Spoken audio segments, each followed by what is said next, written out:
এই দেখো আজকের ডিনার। এটা করলে কিভাবে? পনিরের এই রেসিপিটা তো আজকে মনে হচ্ছে নতুন খাবো। এত ক্রিমি হলো কিভাবে? এত ক্রিমি হলো কিভাবে? চলো দেখাই আজ তোমায়। খুব অল্প উপকরণেই এই রেসিপিটা হয়ে যায়। পনির তো লাগবেই, আর শুধু লাগছে পেঁয়াজ, ক্যাপসিকাম আর টমেটো। এখানে 3টে পেঁয়াজ নিয়েছি, তার মধ্যে 2টো পেঁয়াজকে এভাবে স্লাইস করে কেটে নিচ্ছি। খুব যে ঝিরিঝিরি করে কাটতে হবে তা না, মোটামুটি ঝিরি করে কাটলেই হয়ে যাবে। সামান্য পরিমাণ তেল দিয়ে দিলাম, ওই 1 টেবিল স্পুন মতো। গরম হলে পরে এই স্লাইস করা পেঁয়াজগুলো দিয়ে দিচ্ছি ভেজে নেওয়ার জন্য। আর এই সময় কিন্তু খেয়াল রাখতে হবে পেঁয়াজটা যাতে কোনোভাবেই রং না ধরে বা কালার না চলে আসে। তার মধ্যে দিয়ে দিলাম জয়িত্রী আর 4-5টা এলাচ দিয়ে দিলাম, ছোট এলাচ। দিয়ে দিলাম কিছু পরিমাণ কাজু আর আমন্ড। এগুলোও ভাজার সময় ভালো করে খেয়াল রাখতে হবে যেন কোনোভাবে কালার না আসে। তারপর দিয়ে দিলাম 1 টিস্পুন চালমগজ। এই সময় ফ্লেমটা একটু লোতে রেখে ভাজলেই ভালো হবে। কেন বলো তো?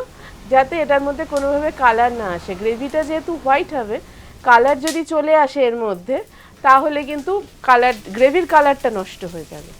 4টে কাঁচা লঙ্কা এইভাবে ভেঙে দিয়ে দিলাম।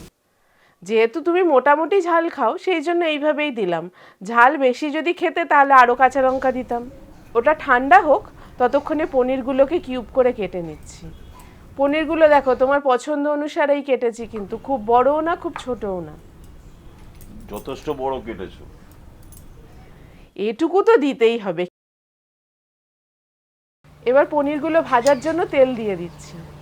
পনির ভাজার সময়ও কিন্তু খেয়াল রাখতে হবে পনিরে যাতে কোনোভাবেই কালার না আসে, তাহলে গ্রেভি কালার আবার নষ্ট হয়ে যাবে।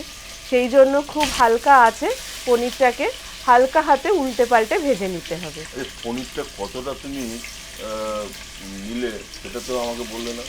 এখানে এই ধরো 200 মতো তো আছেই, 200 থেকে 250 পনির। অত মাপঝোপ করে রান্না করতে পারি না বাবা। পনিরগুলো দেখো হালকা কালার এসছে, তুলে নিলাম।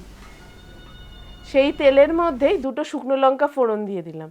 দেখো তেলও কিন্তু খুব বেশি পরিমাণ দিচ্ছি না।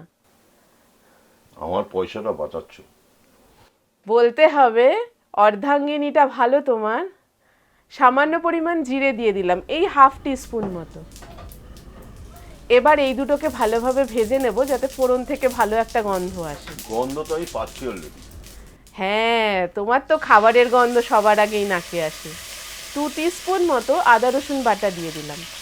এবার আদা রসুন বাটাটাও ভালোভাবে ভেজে নেব যাতে এর কাঁচা গন্ধটা চলে যায়।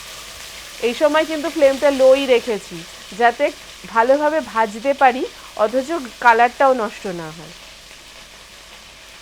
এ দেখো ওটা ঠান্ডা হয়ে গেছে, পেস্ট করে রেখেছিলাম। এবার ভাজা হয়ে গেছে আদা রসুন পেস্টটা দিয়ে দিচ্ছি। এই পেস্টটা দিয়েও ভালোভাবে কষিয়ে নিতে হবে। এই সময় ফ্লেমটা লো টু মিডিয়ামে রেখেই কষাচ্ছি। আর সামান্য পরিমাণ মিক্সিটা ধুয়ে একটু জল দিয়ে দিচ্ছি যাতে ভালোভাবে কষাতে পারি মশলাটা। আর দেখো কোনো মশলাই কিন্তু ইউজ করছি না। কি সিম্পল রান্নাটা, দেখো কোনো মশলাই নেই, কিন্তু খেতে কি অসাধারণ হয় একবার খেয়ে দেখবে। যেহেতু কাজু আর আমন্ড আছে, সেহেতু ভালোভাবে কষিয়ে নিতে হবে। আর নিচে লেগে যাওয়ারও কিন্তু একটা টেন্ডেন্সি থাকে।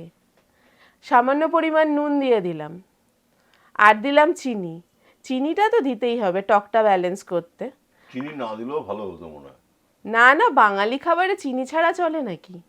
চিনি না দিলে বাঙালি খাবারে টেস্টই উঠবে না। এইভাবে ভালোভাবে কষিয়ে নিচ্ছি লো টু মিডিয়াম ফ্লেমে। এবার দেখো হালকা হালকা ওপর থেকে তেল ছাড়তে শুরু করেছে। এই সময় ফেটিয়ে রেখেছিলাম 1 টেবিল স্পুন টক দই, সেটা দিয়ে দিলাম। এটা কি ওই মিষ্টির দোকানে টক দই না এমনি?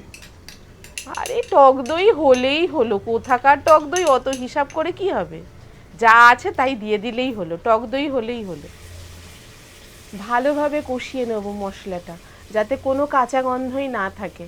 যতক্ষণ ভালোভাবে তেল না ছাড়ছে ততক্ষণ কিন্তু কষিয়ে নিতে হবে। আর একটু ধৈর্য ধরে কষাতে হবে, রান্না কি অত সহজ কথা?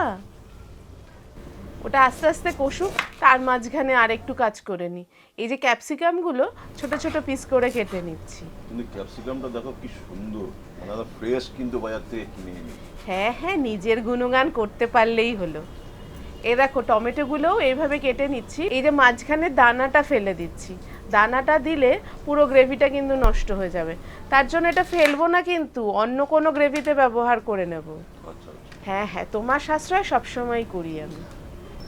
এ দেখো পেঁয়াজগুলোকে এইভাবে টুকরো টুকরো করে ছাড়িয়ে নিচ্ছি, সব হয়ে গেল মোটামুটি। আর এটাও দেখো অনেকটাই কষা হয়ে গেছে, হ্যাঁ পুরো তেল ছেড়ে দিয়েছে। এর মধ্যে এবার মিক্সিটা ধুয়ে বেশ গ্রেভির পরিমাণে জল দিয়ে দিচ্ছি। ও নর্মাল জল দিলে হবে না? না, নর্মাল জল দিলেও হবে, ওই যে নষ্ট করব না বললাম, গ্রেভির মিক্সির মধ্যে যেইটুকু মশলা লেগে আছে সেটা ধুয়ে দিয়ে দিলাম। কিন্তু মনে হচ্ছে আরেকটু জল দিতে হবে, গ্রেভিটা ঠিক লাগছে, আরেকটু জল দিয়ে দিই বলো। গ্রেভিটা অনুযায়ী জলটা দিতে হবে, যতটা গ্রেভি দরকার। আর পরোটা নান ফান দিয়ে খেলে তো খুব বেশি দরকার হয় না। আমি তো আজকে পরোটা দিয়েই খাবো, বেশি জল দিও না, যাতে ঠিক হয় ব্যাপারটা। হ্যাঁ হ্যাঁ, তোমার একদম ক্রিমি হবে, দেখো না।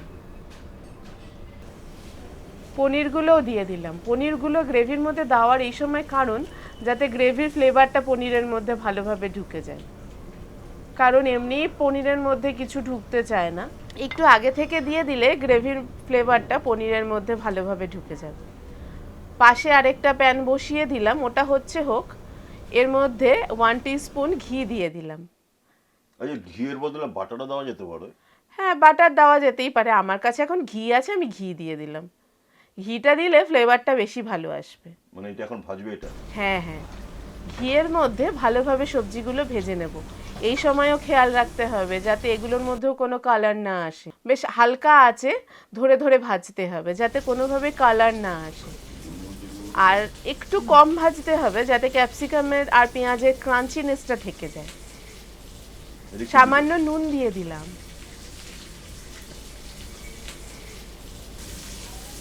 দেখো খুব বেশি ভাজলাম না কিন্তু, যাতে ক্যাপসিকামের ক্রাঞ্চিনেসটা থেকে যায়। আর ঘি সমেত সমস্ত সবজিগুলো গ্রেভির মধ্যে দিয়ে দিলাম। কালারটা কিন্তু দারুণ এসেছে। তাই না, কালারফুল লাগছে না, সবুজ লাল, আর এদিকে সাদা গ্রেভি। সামান্য পরিমাণ গরম মশলার গুঁড়ো দিয়ে দিলাম, আর দিচ্ছি 2 টেবিল স্পুন মতো ফ্রেশ ক্রিম। মানে এইটাতে কি ক্রিমি ভাবটা আসে? হ্যাঁ, এছাড়া তো গ্রেভিটা আগেই ক্রিমি ক্রিমি লাগছিল, কিন্তু এই ক্রিমটা দেওয়ার ফলে দেখবে আরো কত ক্রিমি হয়ে যাবে। অলমোস্ট তোমার মালাই পনির কিন্তু ডান। এবার এটাকে সার্ভ করছি, দেখো কতটা পরিমাণ দেব তোমায়, বাটি ভরে খাবে?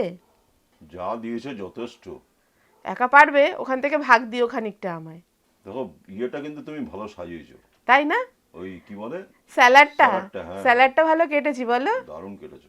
স্যালাডটা দেখেই তো আমার মন ভরে যাচ্ছে। হুম, নাও এবার তুমি মন পুষিয়ে খেয়ে নাও। পরের দিন কি রান্না করবে? আবার ভাবছি, সেদিন আবার দেখাবো তোমায় কিভাবে কি রান্না করছি।